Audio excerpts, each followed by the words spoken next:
last fight night in the present series, and appropriately enough, we're going out on a high note with two outstanding and unbeaten young prospects that we've introduced to you on this program. They are the super featherweight Floyd Havard, the 21-year-old Welshman who'll be taking on foreign opposition tonight, and Scotland's brightest newcomer, the flyweight Pat Clinton. Understandably, the biggest attraction here at Cumbernauld near Glasgow is the local boy, Pat Clinton, after some tremendous performances, including this one against Adrian Staples. And seems to have made the adjustment up into the professional ranks, no bother at all. True to his word. He's not going to make it. Tonight, Clinton meets the Mexican Miguel Pequeno over 10 rounds as we go ringside now to join the regular fight night commentary team of Jim Watt and Reg Gutteridge. So Len Mullen then, referee and local referee for Pat Clinton from Croy and Dunbartonshire. Now 10 wins on the turn. And I must say, a tough-looking character anyway, Miguel Pequeno, who comes from the Mexican Gulf Coast.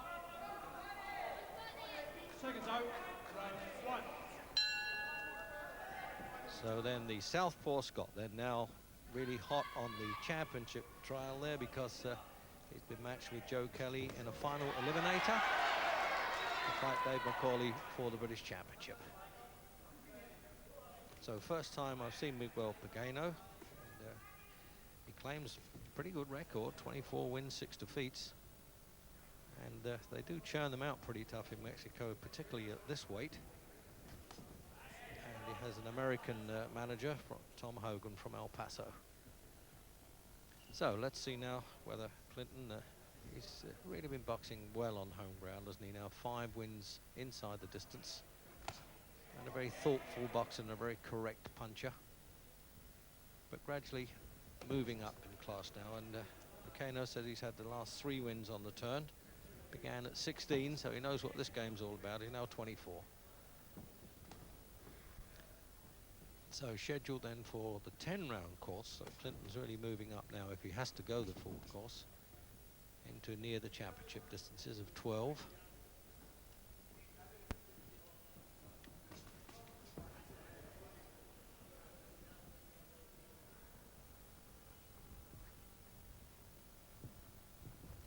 Usually very cagey characters, these Mexicans that we've seen over the years, Jim. Yeah, but I think Clinton's southpaw stance is going to give the Mexicans some problems. Clinton's having a good look. He's not taking any chances. He's trying to draw the leads, and he's pinning home some nice, particularly from the right hand, some good punches from Clinton there. Well, there's awards nights coming up for the Fight Night series now, and we're wondering now whether Clinton will get some votes on this particular show, again with the regular sponsors, Croxley Script. So a minute to go in the opening round.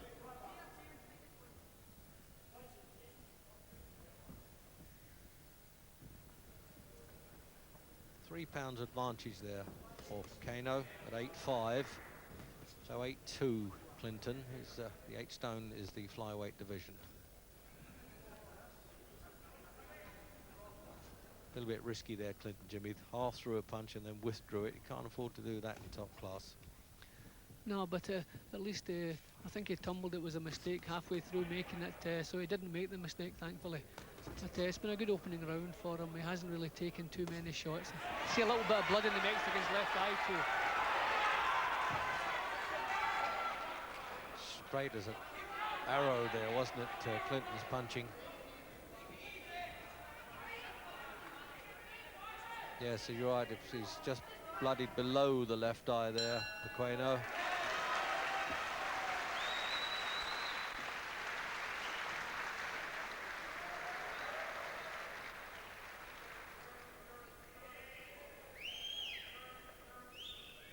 So Jimmy Tibbs looking after Clinton, and there's the record then, as I say, 10 on the turn and 5 stopped. And the full list there, he boxed in Olympic Games, lost unfortunately to a Yugoslav who went on to win the silver medal.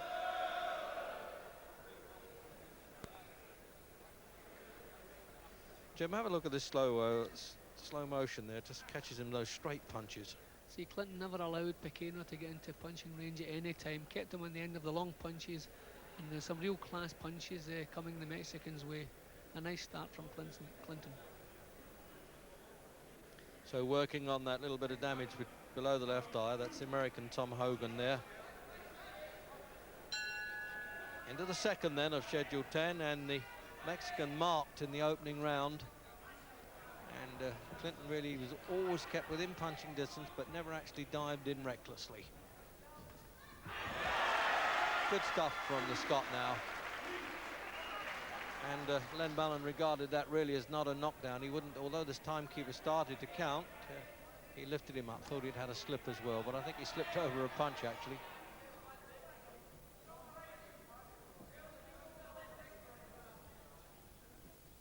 Mexican opponents, Jim, their normal foe is somebody that comes straight at them and trades punches. I suppose they're not used to smart performers like this, really. Yep, and he's just been shaken again from a left hand from Clinton there. He just can't find a way to get close to Clinton without taking punishment in the way in. So I think already he's becoming a little bit mixed up and frustrated.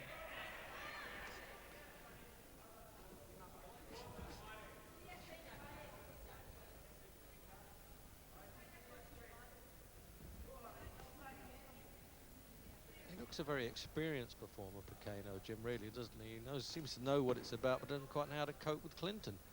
He doesn't have Clinton's sharpness. When he leads a jab, he's staying in there that split second too long, and he's allowing Clinton to counter punch him without any trouble. He just can't match the sharpness that Clinton has.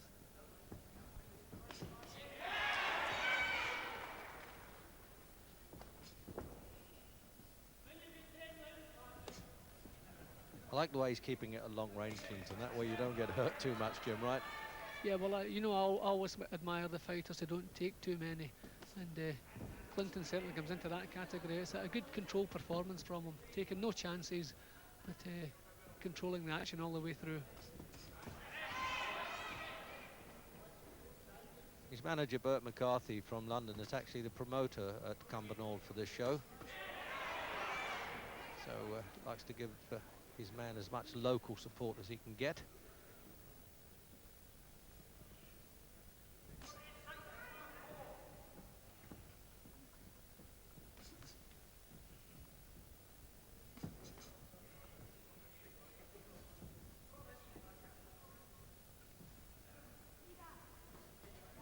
I can imagine if this contest took place in Mexico, Jim, or even down in Texas there, the yelling that would be going on for their man. The Scots are being very laid back about this, aren't they? Yeah, but I think whenever Clinton goes to work, they certainly enjoy it. Well, you know, it's sort of captivated by watching a craftsman at work, really.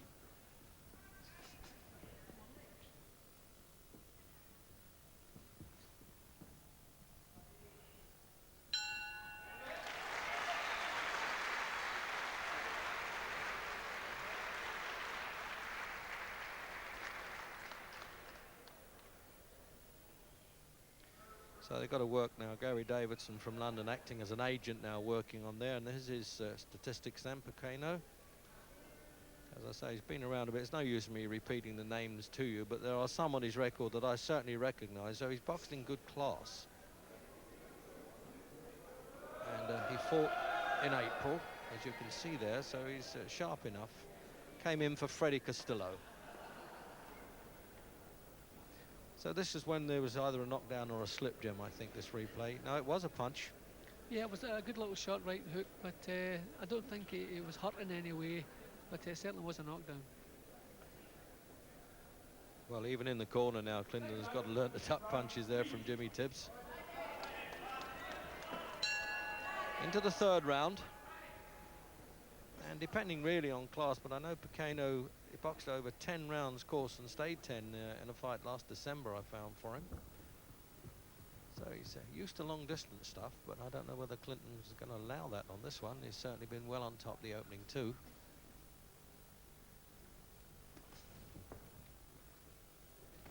It's only a minor nick beneath the eye, I'm pleased to say, Jim, for the Mexican. Yeah, that shouldn't trouble him at all. If Pequeno's not really had any luck in trying to slip Clinton's leads, I think he wants to tighten his defence a little bit, see if he can catch the punches on his gloves and come back with counters. But as I said earlier, he can't match Clinton's sharpness, so it's time to try something else. Maybe catch the punches and try to come back with counters. It's good to see the way Clinton just does this little bobbing and weaving and half fainting, drawing the opponent's lead as he comes in.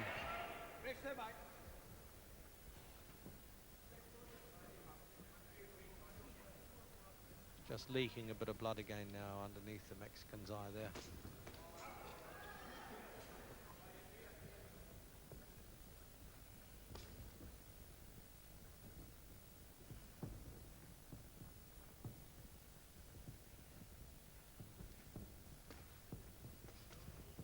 Got out of that amateur habit, Jim, of jumping back too far, Clinton. You remember he did that occasionally as an amateur. He always seems to be in range now as a pro. Yeah, he's developing into a nice little professional, good compact little fighter. He doesn't waste too many moves. Good concentration, good steady pressure here. Defeated a Mexican, of course, last time up here in Cumbernauld, Jose Manuel Diaz. That went to the 8th round.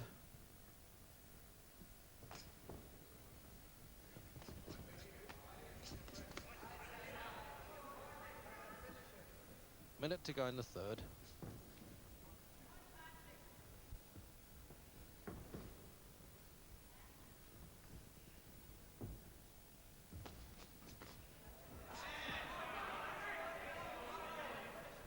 Doing what I could best describe, Jim, as sort of competent, quiet destruction job, isn't he now, Clinton? Yep, controlled is the word. Shots, controlled.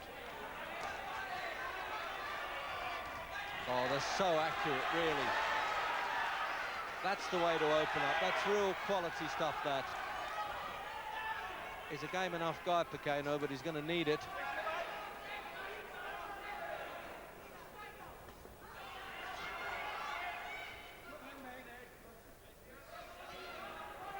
Those punches were bang on the button. I would have expected the punches to have shaken Pequeno up a little bit more. He must be a tough little fellow.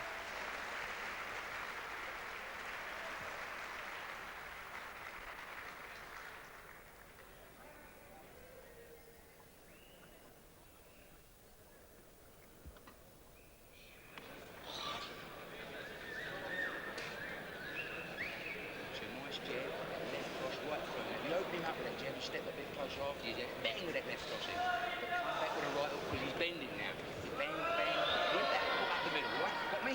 Jab, the cross has gone in. Hey, look at me. Gone in. Jim, have a look at this replay just at the end of the round then, when he's so much in command there, Clinton. Yeah, well, he didn't take a worthwhile punch in that whole round, and certainly shook Pequeno up once or twice, but just not really caught him bang on to put him over, but certainly had things his own way. Into round 4 then of a scheduled 10 at flyweight, although Pequeno at 8'5" is closer to the bantamweight division, and it would look to me as though the hot shot Scott, as they call him, Clinton, really now, if he wanted to apply a bit more pressure, he's got a good chance of stopping this fellow now. Claims only 6 defeats on his record, Pequeno, so that's be a really good performance by Clinton now, but he could do it fairly early in the fight. Oh.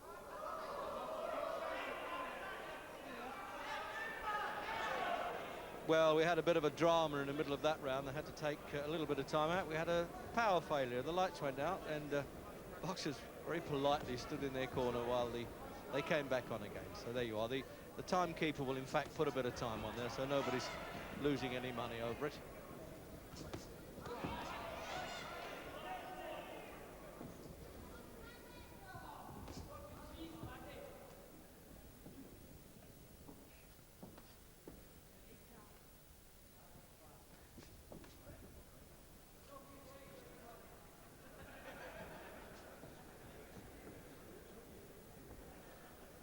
Well, changing lights, as it were, Jim, but I still think that Clinton can see his target sufficiently.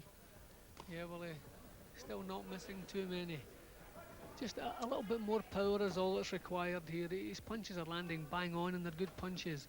Just a little bit more shoulder into the punches, and I don't think Pequeno will last much longer. Oh, that left hook went in there, the southpaw left hook. He's not going to make that one, Jim. When they go face forward, that's the time they're not going to get up. Len Mullen's counting him out. The seconds are getting in the ring. Remove the gum shield. And it's 11 wins on the turn, and very classily performed there by Patlin. The real class execution. So the lights went out in every respect there for Miguel Pequeno. Jim, look at the finish. Yep, as you say, Reg, when they go face down, it's usually all over for the night. Good punches. All Clinton needed was a little bit extra timing, and he certainly got it with that one. Pequeno all over for the night.